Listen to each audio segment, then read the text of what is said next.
take a look at the garden, get the growth update since last time. Did it July, and the soil sensor linked to the irrigation. Everything's going quite well. All right, the big update is that everybody's bigger. I'm looking up at these plants now instead of down at them. Even when I'm trying to look down at them, I still have to look up at them. Hopefully your plants are getting big. There's nothing better except for the itchy arms, because everything is taller now. It's hitting me in the forearms all the time as I'm checking things out. Are you guys dealing with itchy elbows, forearms? I forget that I rubbed the plants, and then later on I gotta go wash my forearms. Is that something you're dealing with? Let me know in the comments below. How bad do these things make you itch? Growth has been, I would call, excellent. There's been a few, that aren't growing either because of their own genetic traits or because something's holding them back. I'm trying to tend to that, but everybody has put on a foot or two of growth in just the last 30 days. Most of it to keeping the gas on growth by keeping them well watered, absolutely consistent. The soil sensor that I have hooked up to my drip irrigation system has done a tremendous job. I moved it to a plant that dries out quickest, and plant shows drooping first, so that worked out really well. I only had to move it one time from the Nerucciola to Alba. That one held water longer, so you got to have it on the one where the plant goes dry first. All my soil is really fast draining, so I can't overwater them pretty much, so that's not a concern.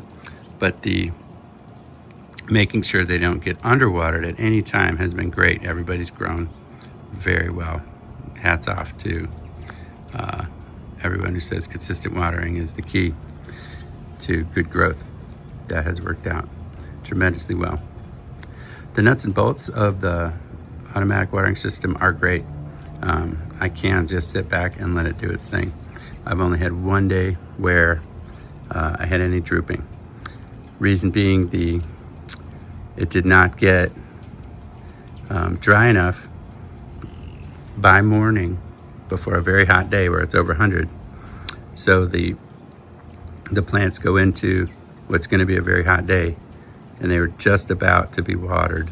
I have it turned off, from noon to 4, because water that comes through at that time is like scalding hot, and I don't want to burn plant roots with hot drip irrigation water.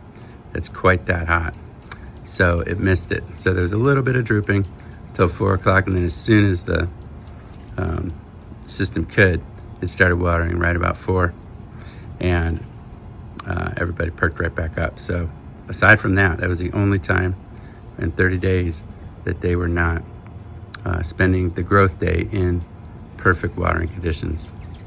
And of course you could manually do it. If you saw it, you could just hit the button either on the unit or on your app, and it would take care of that.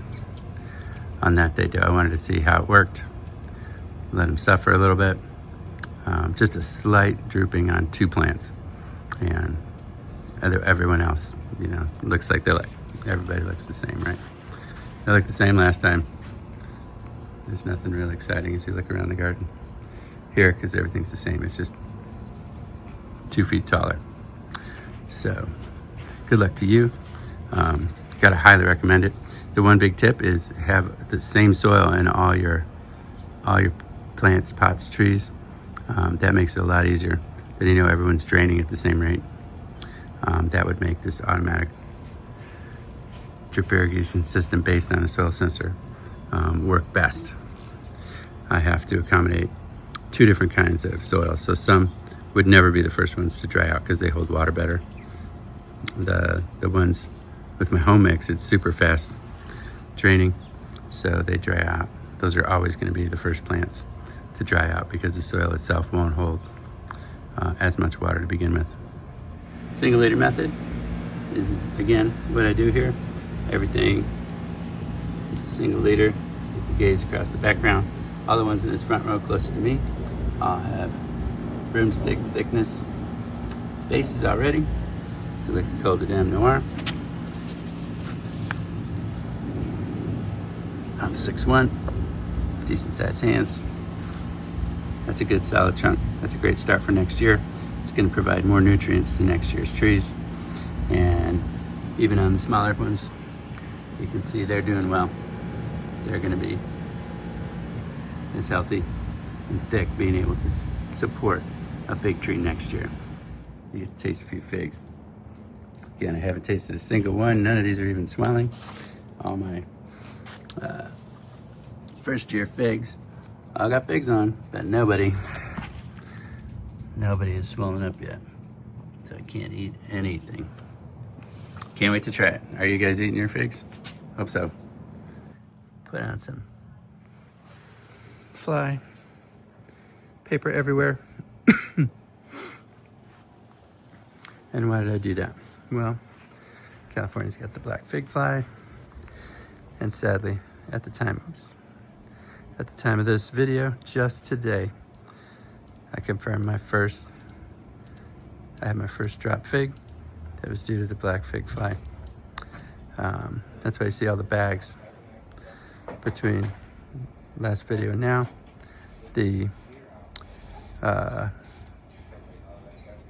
The scare got to me, so I bag everything. As soon as it's big enough to attach a bag, I put an organza bag on it. That way, like what happened today, a fig dropped off. It caught the fig and actually caught one of the larvae that tries to escape. So that was great. We sliced the fig open, and inside it you can see the burrowing. Look online, black fig fly. If you're at all at risk, or even considering getting a full plant from California, reconsider that.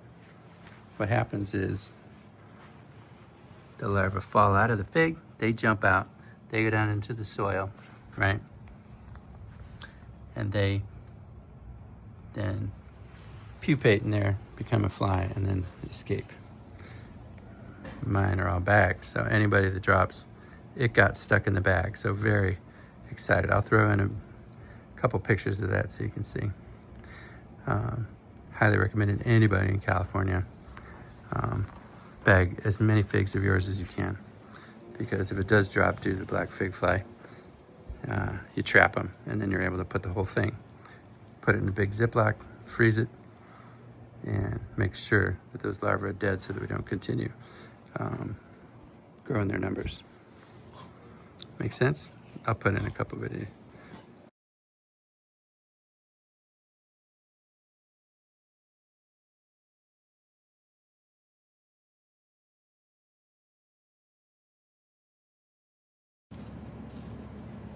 So, incredible luck. I've been looking for these guys all year. And as we're filming here, we got a little fig wasp dancing on the end of the Pomona hybrid. Anyway, so we've had a little visitor. She's looking at the end of the Pomona hybrid. So great. Thank you, babe. So it's been the worst day ever, finding out that we definitely have black fig flies in the neighborhood. But also kind of funny to have, oh, she walked away. Nope, she's on the bottom. Yeah, she's just doing her thing. So the fig wasps have come also. I make it over here to the old area. It's kind of like a nursery. I got 2 new plants, Canadria and Isbat Anaj. They're plants that I purchased from back east. Look forward to those. They're still rooting out, so they have not grown 1 millimeter since I got them. It's been almost a month. But that's what they do. They chill out when you put them in a bigger pot. They're healthy. The last 3 days we've had 105 type temperatures, so they're looking a little yellower, I gotta admit, this morning. But they're getting all the water they need. They're fine. Here's my own cuttings, Golden Riverside. And here, what were 2.5 feet are now just under 5 feet. This time, these are the air layers, a blackjack hardy and a golden riverside, and a girl for a friend. Since then, in the last month, they've put on figs, each one of them pretty well. Gotta get those bagged up, protect them from the back fig fly. Didn't put them on in weird places. Take it easy. We'll talk to you soon.